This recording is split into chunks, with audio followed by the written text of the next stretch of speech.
Mulai. Assalamualaikum warahmatullahi wabarakatuh. Selamat siang. Kami di sini dari kelompok 8 akan mempresentasikan judul kami, yaitu tentang pengaruh konsentrasi dan kemudian sebut seng pada ekstraksi emas dengan metode pengendapan seng. Sebelumnya kami ingin memperkenalkan diri terlebih dahulu. Nama saya Selamat Triwidi Prakoso. Nama saya Rizky Hernianti. Sebelumnya kami ingin mengucapkan terima kasih kepada Bu Satri yang telah memberikan kesempatan untuk mempresentasikan hasil kami dalam bentuk video ini. Ini merupakan outline yang akan kami sampaikan pada siang hari ini. Pertama ada latar belakang, sebuah tujuan, ketiga tinjauan strata, keempat metodologi penelitian, dan yang terakhir referensi. Sama latar belakang dari penelitian kami, jadi yang seperti kita telah ketahui, logam emas merupakan logam yang paling berharga di dunia dan memiliki nilai yang tinggi. Nah, pada Indonesia sendiri merupakan produsen dari logam emas yang salah satunya terbesar di dunia. Ya, menurut situs mining.com, Indonesia menempati urutan 11 pada tahun 2018. Dia memproduksi sebesar 80 metrik ton emas dan memiliki cadangan sebesar 2.500 metrik ton emas. Sehingga produksi logam emas ini merupakan hal yang penting di Indonesia sendiri untuk menjaga kestabilan jumlah emas dan kestabilan harga emas di dunia. Nah, emas sendiri untuk menghasilkan logam emas pada umumnya dilakukan proses ekstraksi emas dari biji mineralnya. Nah, proses ekstraksi emas ini biasanya dilakukan dengan cara leaching. Leaching itu merupakan pelarutan selektif untuk melarutkan emas. Nah, setelah proses leaching itu, larutan pregnant solution atau larutan yang mengandung emas itu diendapkan agar dihasilkan logam emas dalam bentuk padatan. Nah, proses recovery itu pada umumnya ada dua metode, yaitu pengendapan seng dan absorpsi karbon. Yang mana pengendapan seng ini menggunakan seng untuk mereduksi emasnya, dan absorpsi karbon ini menggunakan karbon berupa batu bara, arang atau tempurung kelapa untuk mengabsorpsi emas yang terkandung dalam larutan cyanida. Nah, metode pengendapan seng ini memiliki kelebihan daripada metode absorpsi karbon, yaitu pertama biaya produksi secara keseluruhannya itu lebih murah dibandingkan absorpsi karbon. Yang kedua itu cocok digunakan untuk biji mineral emas yang memiliki kandungan perak yang tinggi, karena metode pengendapan seng ini dapat memisahkan emas dan perak dengan baik. Dan yang terakhir, prosesnya lebih efisien. Nah, penelitian yang akan kami coba lakukan ini tentang pengendapan seng. Kita ingin mencoba memvariasikan parameter proses berupa kemurnian seng, kemudian serbuk seng, dan konsentrasi serbuk seng. Kita ingin mencari di kemurnian berapa persen dan konsentrasi berapa persen yang akan menghasilkan proses pengendapan seng yang optimal atau laju pengendapannya cukup cepat dan efisien, dengan memvariasikan kemurnian dan konsentrasi serbuk sengnya yang digunakan. Ini merupakan tujuan percobaan kami. Pertama itu untuk mengetahui pengaruh konsentrasi dan kemurnian serbuk seng pada ekstraksi dengan metode zinc precipitation. Dan yang kedua untuk mempelajari cara kerja proses ekstraksi emas dengan metode zinc precipitation. Nah, jadi biji pertama tinjauan strata biji emas.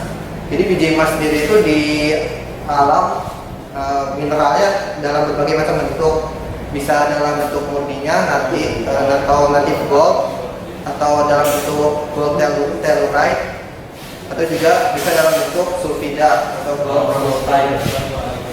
Nah, emas ini memiliki nomor atom 79, emas atom 196,96 gram per mol, berat jenis 19,32 gram per centimeter kubik, titik darah 2808 derajat Celcius, dan titik didih 1064,43 derajat Celcius, dan konduktivitas listrik 4,5 kali 10 × 7 S-prime. Dan emas ini sukar sekali untuk bereaksi dengan oksigen ataupun larutan-larutan lain. Namun emas dapat bereaksi dengan asam-asam kuat seperti asam sianida, asam tiosulfat, atau asam tiourea. Nah, untuk proses ekstraksi emas sendiri terdiri dari beberapa tahapan yang dapat dilihat seperti ini. Jadi tahapan pertama itu proses pretreatment. Jadi pretreatment itu proses preparasi biji mineral sendiri. Jadi biji mineralnya dilakukan kombinasi, klasifikasi, dan konsentrasi. Tujuan proses pretreatment sendiri ini untuk meningkatkan luas pembukaan reaksi biji emasnya di proses leaching, dan juga berfungsi untuk membebaskan mineral-mineral emas di dalam bijinya. Setelah proses pretreatment ada proses leaching. Proses leaching sendiri itu pada umumnya emas menggunakan asam sianida. Asam sianida ini banyak digunakan karena harganya yang cukup murah dan kemampuannya yang sangat selektif untuk memisahkan emas dengan perak. Namun kekurangannya dia tidak ramah lingkungan dan beracun, membahayakan lingkungan. Setelah proses leaching, hasil larutan leachingnya itu dilakukan proses filtrasi. Proses filtrasi ini berfungsi untuk memisahkan residu emas dan filtrat yang dihasilkan dari proses leaching. Residunya ini berupa logam-logam pengotor dari biji mineralnya sendiri, dipisahkan pada proses filtrasi. Setelah proses filtrasi ada proses recovery. Yang saya sudah jelaskan, proses recovery itu berguna untuk mengendapkan emas yang terkandung dalam larutan sianida. Kemudian ada proses refining yang bertujuan untuk meningkatkan kemurnian logam emas. Dan terakhir ada proses effluent treatment, yang mana proses effluent treatment ini berfungsi untuk mengolah limbah hasil proses ekstraksi emas, limbah yang berupa larutan asam pada proses leaching ataupun tailing pada proses pretreatment itu diolah atau di recycle, digunakan kembali pada proses sebelumnya. Ini merupakan reaksi pada proses leaching emas. Ada bonding layer, terjadi reaksi reduksi dan reaksi oksidasi. Reaksi reduksi yang terjadi pada katoda itu reaksi reduksi oksigen, jadi menjadi H2O2 dan OH-. Dan reaksi oksidasinya itu reaksi oksidasi logam emas yang terdapat pada bijinya menjadi ionnya. Lalu kemudian ion emas ini akan bereaksi dengan ion sianida membentuk senyawa AuCN2. Nah, proses recovery ini bisa digunakan dengan metode pengendapan zinc cementation. Jadi zinc cementation ini atau pengendapan ditemukan oleh orang yang bernama Merrill-Crowe, sehingga proses pengendapan zinc ini bisa juga disebut Merrill-Crowe process. Dan di Merrill-Crowe process ini dilakukan sebelum dilakukan pengendapan zinc, dilakukan proses itu grinding atau kombinasi terlebih dahulu, kemudian di leaching, di leach tank. Hasil leachingnya itu dengan residunya, filtrat dengan residunya dipisahkan di thickener dan kemudian disaring di fine screen. Nah, pada proses pengendapan zinc ini sebelum dilakukan prosesnya, larutan hasil sianida itu perlu diaerasi terlebih dahulu. atau di deaerasi terlebih dahulu untuk menghilangkan kandungan oksigen di dalamnya. Karena oksigen pada larutan hasil cyanida ini dapat mengoksidasi kembali endapan seng yang terbentuk sehingga dapat menurunkan recovery emasnya. Dan proses pengendapan seng ini dilakukan di filter press, jadi dilakukan filtrasi dan juga diberikan tekanan sehingga dihasilkan tiling dan juga produknya berupa endapan emas. Endapan emas ini kemudian dikeringkan di dry oven lalu dilebur di melting furnace dan menghasilkan gold bullion. Dan ini merupakan reaksi dari pengendapan sengnya. Terdapat reaksi oksidasi dan reaksi reduksi. Di sini reaksi anomika itu merupakan reaksi oksidasi dari serbuk sengnya sendiri. Jadi pada pengendapan seng prinsipnya itu seng yang ditambahkan karena seng memiliki energi potensial reduksi yang lebih negatif dibandingkan emas, sehingga seng ini akan teroksidasi dan emas akan tereduksi.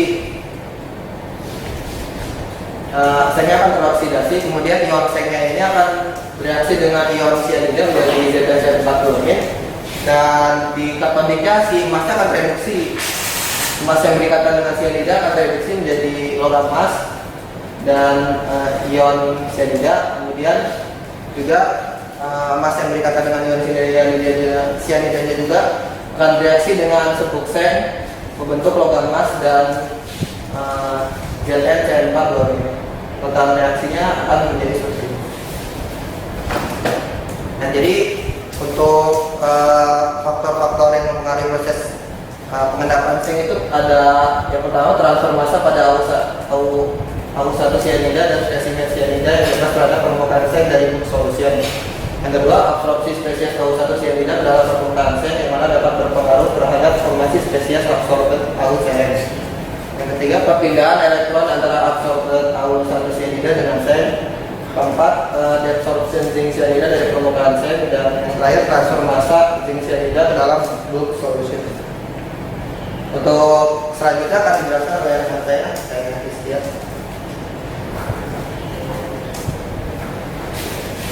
Oke, selanjutnya yaitu pengaruh konsentrasi emas terhadap laju pengendapan, di mana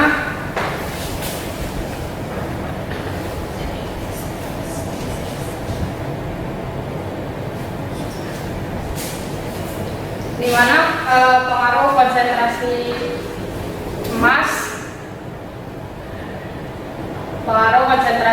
emas terhadap laju pengendapan, di mana pengaruh konsentrasi emas ini sangat berpengaruh, di mana laju pengendapan dapat meningkat dan dengan bertambahnya konsentrasi emas. Hal ini dipengaruhi karena dengan adanya perpindahan massa dari emas dalam larutan ke permukaan seng.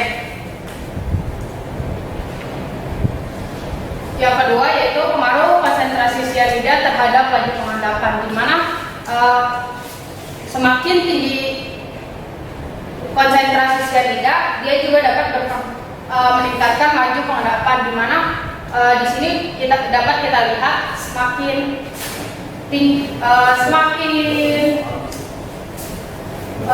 tinggi konsentrasinya, maka laju pengendapannya semakin cepat. Hal ini dipengaruhi oleh konsentrasi emas atau pH. Selanjutnya yaitu pengaruh ukuran partikel seng terhadap laju pengendapan. Dari data grafik ini bisa dilihat bahwa semakin besar ukuran seng, maka laju pengendapannya semakin cepat. Hal ini dikarenakan karena meningkatnya ketersediaan luas permukaan seng sehingga dapat menaikkan reaksi secara kinetik. Selanjutnya pengaruh oksida terhadap laju pengendapan. Nah, pengaruh kandungan oksigen terhadap laju pengendapan itu sama, semakin tinggi kandungan oksigennya maka laju pengendapannya semakin tinggi. Terus yaitu pengaruh pH terhadap laju pengendapan, di mana derajat keasaman atau pH merupakan salah satu faktor yang penting dalam proses recovery. Proses prestisipasi dengan temperatur normal dapat berlangsung secara optimal jika pH-nya berada di 10,5 sampai 11,9. Pada kondisi tertentu pH bakal berada di bawah 8 yang disebabkan oleh reaksi dalam konsentrasi sianida. Selanjutnya pengaruh temperatur seng terhadap laju pengendapan. Di sini dapat dilihat semakin tinggi temperaturnya maka laju pengendapannya semakin cepat. Hal ini dipengaruhi karena proses ekstraksi emas, di mana dengan meningkatnya temperatur maka laju pelarutan dan evolusi hidrogen akan menurun. Kondisi reaksi di sini pada suhu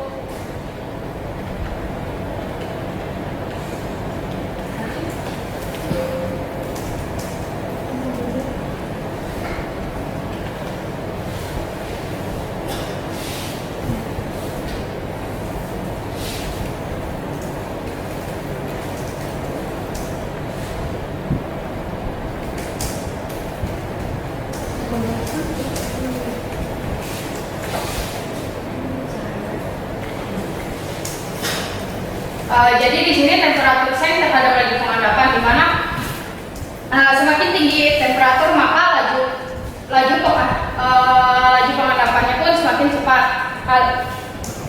Hal ini mempunyai pengaruh karena proses ekstraksi emas, di mana dengan meningkatnya temperatur maka laju pelarutan seng dan evolusi hidrogennya semakin menurun karena penambahan Pb dapat mengurangi konsumsi seng dan mampu meningkatkan efisiensi presipitasi. Selanjutnya yaitu metode penelitian. Metode penelitian ini mencakup alat dan bahan. Untuk alat yang digunakan yaitu ada timbangan, gelas piala, homogenizer, pH meter, aerator, kertas saring, dan untuk pengujiannya itu ada AAS, XRB, SEM, dan EDX.